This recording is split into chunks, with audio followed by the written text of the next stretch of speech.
باشە خۆشەویستانی ئارام ئەحمەد ڕێزە احترام بۆتان هەیە چۆنن ژنان و پیاوان و کچان و کوڕان هەموو شتێ باشە خۆشەویستانی من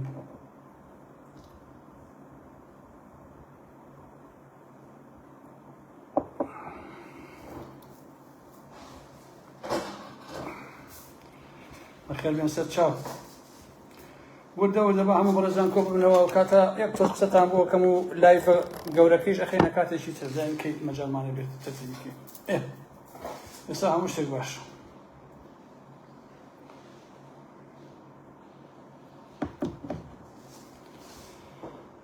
خێر بێن چۆنن چۆن کوڕەکان کچەکان باشن ژنەکان هەمووتان باشن سەلامەتش کرد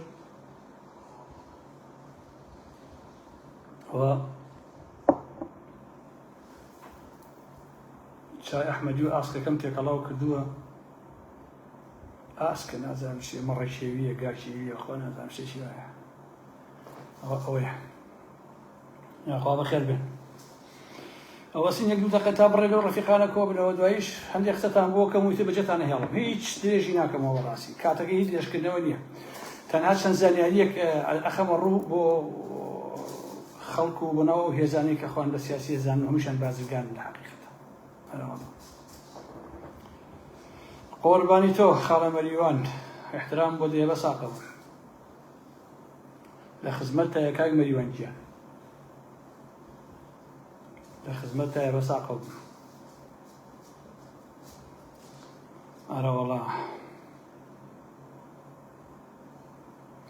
خۆشەویستان لەسەر هەڵبژاردنەکان بڕیارە لایڤێک بە درێژی بکەم بەڵام ئەم شەو قوربانی تۆ کاکیجان قوربانی تۆ بەخێوی کاکەمیجان بەڵام ئەم شەو هەروە وەکو شتێک چەند شتێکتان پێ ئەڵێم و زانیاریش هەمووتان ئەزانن کە لەم دەنگدانەیە هەروەکو چاوەڕوانیمانە کرد لە لایڤا باسمان کرد وتم 900 تاوەکو 1 ملیۆن دەنگ پارتی هێنی و خۆشیان هەروایانە و دیار بوو بەڕاستی شتەکە پارتی دەنگەکانی ملیۆنی تێپەڕاند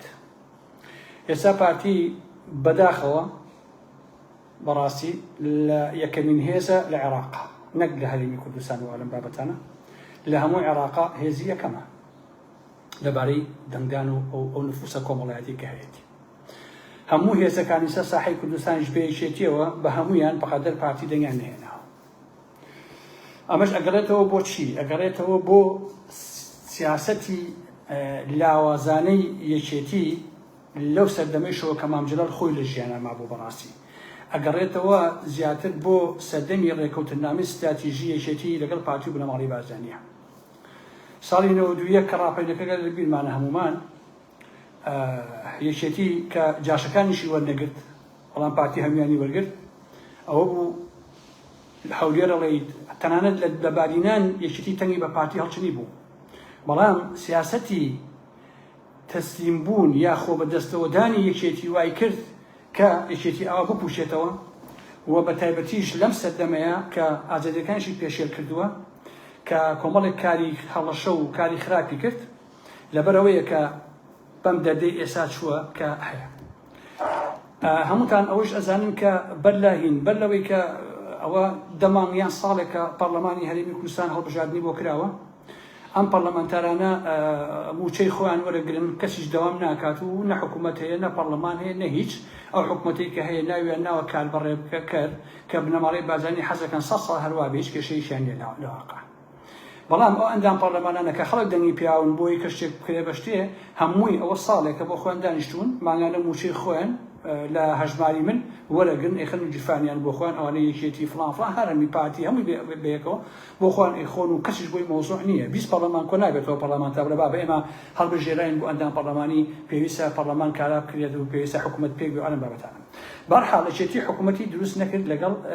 پارتیە و داواکاری زۆر هەبوو پارتیش هەوڵیدا بەڵام سەرکەوتوو نەبوولەوە و هەمووشتان ئەوتان بیدێت کە من لە سەردەمی هەڵبژاردنەکانە بۆ پەرلەمانی هەولێر ئەوە وتم هەتاوەکو دوای هەڵبژاردنەکانی عێراق حکوومەت لە هەرێمی کوردستانە دروست نابێت ئەوە قسەی خۆم بووە کە توان بڵێم یەکەم کەسانی بوون کە ئەو قسەیەم کردووە ئێستا پارتی بە پێی زانیاریەکانی من چەند سیناریۆشی بەدەستەوەیە بۆ دوای هەڵبژاردنەکان یەکێک لەو سیناریۆیانەی کە خەتەرە لە حەقیقەتە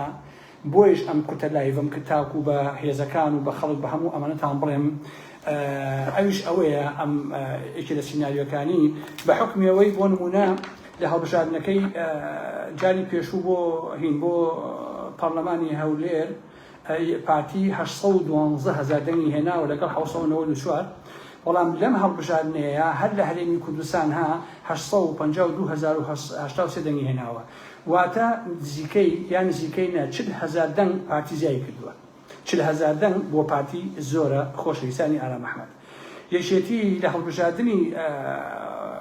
هەولێرە با بڵێن ساڵێک دەمانچەکەی بوو لەمە پێش 409,548 دەنگی بەدەست هێناوە ئەم جارە خزیوە بۆ 338,424 دەنگ باشە واتە یەکێتی 7,000 دەنگ لە هەرێمی کوردستانە با بڵێن کەمی کردووە 7,000 دەنگ بۆ یەکێتی بەڕاستی زۆرە ئەبێ یەکێتی بەدواداچوون بۆ ئەو مۆزوعەکە بۆشی ئاوای لێ هاتووە و واز دەوم بن و هوڕی و دیکتاتۆری و پێشێکردنی ئازادی و ئەم بابەتانە بێنێ بۆیە سیناریۆکەی پارتی ئەمەیە خۆشەویستان یاتە ئەمەیشێکە لە سیناریۆکانی پارتی ئەزانێ کە براوەی یەکەمە و لەبارەی یاساییشەوە ئەو مافەی هەیە دراسەیان کردووە ئەمە زانیاریە بۆ یەکێتیش باشە بۆی کە ئاگادار بێ ئەوێت لە دوای هەڵبژاردنەکان کە ئەمە کۆتایی پێهات بۆ پێکردانی حکوومەتی هەرێمی کوردستان ئەگەر یەکێتی بەو داوانی پارتی ڕازی نەبێ ئەوە پارتی لەبارەی یاساییەوە بۆی هەیە پرسیارم لە مەحاوێشت کردووە ئەوە هەڵبژاردننی بۆ پەرلەمان یا هەڵبژاردنەکان بۆ هەرێمی کوردستان ئەمە هەڵەوەشێنێت باش نییە یعنی ئەو هەڵبژاردنەی کە کرا و تاوەکو ئێستا پەرلەمان کۆنە بۆ تۆ حکومەت دروست نەکراوە ئەوە ئەوەشێنێ ئەڵێ من ئەو مادەم یەکێتی ئەوە ساڵێکە ڕێگر بووە لە بەردەمی پێکەنانی حکوومەتی هەرێمی کوردستانە ئەوە ئێمە بە هیچ جۆرێک ئاعتراف بەو هەڵبژاردنە ناکەین کە زۆرینەی کوشیشیان هێناوە چ نازانم چەندە کوشیان هێناوە ئەبێ سەر لەنوێ هەڵبژاردن بکرێتەوە بۆچی وا ئاکا پارتی بۆ ئەوەی کە بتوانێ چونکە ئێستا دەنگی زۆری هێناوە ئەوێ هەڵبژاردن بکرێتەوە هەموو توانای خۆی بخاتە گەڕ بۆ ئەوەی بتوانێت لانی کەم کورسەکانی بێتە سەر بدە 50 یا 50 زائیدیەک بۆ ئەوەی ئەگەر یەکێتیش نەچوە ناو یاریەکەوە ئەوە خۆی بەتەنها حکومەت پێک بهێنێ ئەگەر یەک دوو کورسیشی کەم بێ ئەوە دەوڵەت پەیایەکە بۆی ئیشی بە یەکێتی نەمێنێ گوێش بەوە نادا لەم دوو دێگەڵەوە چیە گوزەرە یان چی ناگوزەرێ ئەمە یەکێکە لەو سیناریۆی پارتی کە لە بەرنامەیەتی وەکوتم ئەگەر بێت و ئەو ڕێکەوتنە یەکێتی نەشێت ژێرباری داواکانی پارتیەوە و حکومەتی لەگەڵا دروستنەکە ئەوە هەڵبژاردنەکەی هەرێمی کوردستان هەڵەوەشێنێ ئەوەی کە 2024 کرا پێم وایە مانگی چەند بوو بەڕێزانە و مانگی 10 بوو مانگی 11 بکەی بوو نازانم کە بیرم نەماوە کە کرا ئەوە هەڵەوەشێنێتەوە ئەڵێ ئەبێ سەر لە نوێ لە هەرێمی کوردستانە هەڵبژاردنێکی تر بکرێتەوە باشە ئەوە پوچەڵە ئەوەی تر لای ئەومانای نامێنێت لە واقعە ئەمە یەکێکە لەو سیناریۆانەی کە بەڕاستی خەتەرە بۆ هەرێمی کوردستان بەڵام پارتی بەرنامە هەیە ئەو کارە بکە من هەر ئەو نەویستم بە ئێوە بڵێم خۆشەویستانی ئارام ئەحمەد ئەوەش بزانن من لە پێشی شاوتم چێ دەنگهێنێ یان ناهێنێ مشکلەی ئارام ئەحمەد نییە بەڵام تەنها ئەمێ چەند شتێک بڵێم وەکو ئێستا لە بەدەستمان خوێنمەوە باسی پارتیویەکێتیمان کردی دەنگەکانیان باش نییە ئەمەیان پێم وایە کۆمەڵی ئیسلامیە نازانم کامیانە یەکگرتو دەنگی زیایی کردووە باش نییە تقریبا یەکگرتو 50,000 لەو ناوە زیایی کردووە علی حەمە ساڵح و ئەوان 100,000 زیایی کردووە و شاسوار نازانم چەنە باینە 200,000 هینی کردووە کەمی کردووە ئەوەنە ئەوەی شاسوار دراوە بە یەکگرتووی ئیسلامی و بە علی حەمە ساڵح دەنا هیچ عقل و منطقێک نایەت بوون لە هەرێمی کوردستانە 150,000 دەنگ بن بە لیستی هەڵوێست شتی وان نییە لە حەقیقەتە یاریەکە بۆ خۆی ڕوونا ڕێک هەموو دەنگەکانی شاسوار دراوە بەچێ بە علی حەمە ساڵح و بە یەکگرتووی ئیسلامی باش نییە ئەوە من مێژوش ئەو ڕاستیانە هەر هەمووی دەرەخا خۆشەویستانی ئارام ئەحمەد دەنا 150 من حرمەتم بۆ ئینسان هەیە 150 ئەگەر بزنیش بن 150,000 نەفەر دەنگنان بە علی حەمە ساڵح و بە لیستی هەڵوێست لە حەقیقەتە شتی وان نییە لەبەرەوە ڕێک ئەوەی شاسوارە دابەشیان کردووە 50 بۆ یەکگرتووی ئیسلامی 100 بۆ لیستی هەڵوێست ئەوەیشی کەمێنێتەوە هەندێکی تر ئەویش بۆ دابەشەکەن بەسەر ئەوانی ترە من هەر ئەوە ویستم قسەتان بۆ بکەم خۆشەویستان بۆ ئەو زانیاریە یا بۆ ئەوەی کە پارتی ئێوێ هەڵبژاردنەکان لە سیناریۆیەکە ئێوێ هەڵبژاردنەکان هەڵوەشێنێتەوە ئەوەی پارساڵ باڵی 2024 پارلەمانی هەرێمی کوردستان و ئەگەر یەکێتی نووسێت لە ژێرباری و تەسینەوە بە ئیرادەی پارتی بنەماڵی بازانێ.